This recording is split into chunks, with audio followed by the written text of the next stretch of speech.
All right, it's a little bit after noon on Wednesday, July 29th, and I'd like to talk about a couple of stories from today.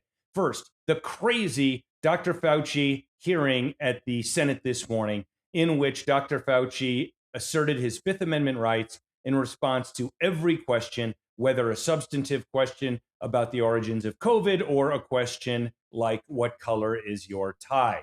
Now, in a court of law, I suspect that a judge would not have allowed Fauci to do that because Fauci was being asked to testify about things where if he had committed crimes with those things in the past, he has already received a pardon. His legal theory is that he's going to assert his Fifth Amendment rights now so that Rand Paul doesn't get him in some kind of perjury trap and cause or allow Rand Paul to charge him with something now, which would not be covered by a pardon for stuff that was happening before. But here's the problem with that argument.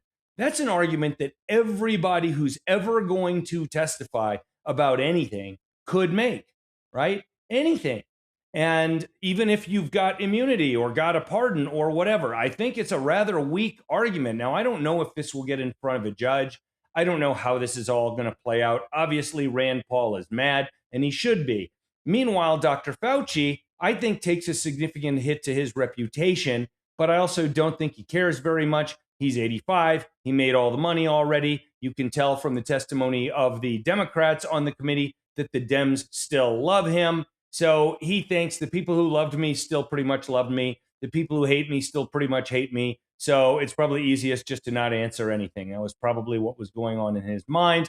I think it was a clever legal strategy by his attorneys. I don't know whether it is actually a legal strategy, but I don't know if a judge will ever rule on it. And the Senate has very, very limited powers to punish Fauci or force more testimony. And a lot of the legal powers that it would have would require the approval of the full Senate. They can start with some stuff at the committee, but the big stuff would require the full Senate. And I don't think they would be able to get that, even just a simple majority, much less getting 60 to overcome a filibuster. There is zero chance of that. So there's that. The other story I wanted to talk about, the Fed announced today that they are keeping interest rates unchanged.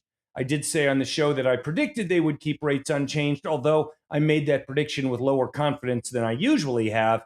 We know that there were some members of the Federal Open Market Committee who wanted to raise rates. The vote ended up being 9-3. You don't see that very often, but I want to make more of an economic point here. The inflation that we're seeing right now is being caused by a couple of things. One is the Iran war and the price of energy feeding into, the price of so many things. The other is President Trump's really stupid tariff policy. These are not things that I believe raising interest rates can address.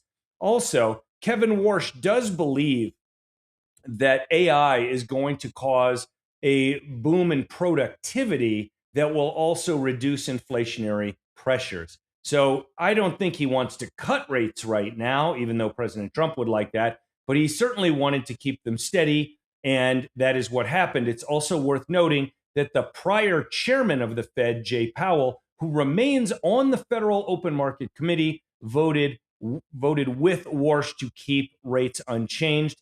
I think Powell is something of an institutionalist. He doesn't want to be the guy who is showing that he's voting against the new chairman. So his vote is really not surprising. Nevertheless, as I speak with you right now, the stock market, which was the Dow was down around 800 points. It's still down somewhere around there. The S&P is down less than it was before, but still down. There's another hour and change of trading. I have no idea where it's going to end up. It's been very interesting to see in the market over the past few weeks a really significant sell-off in AI-related stocks that have had a huge run-up in the prior several months. A lot of profit taking, a lot of people thinking, well, maybe the profits are not going to be as big as we thought. We'll keep an eye on that whole dynamic. All right, those are the couple things I wanted to talk to you about here in the middle of the day. Please join me and Gina for Ross Kaminsky on the News with Gina Gondek each weekday morning, 6 a.m. to 9 a.m. on KOA.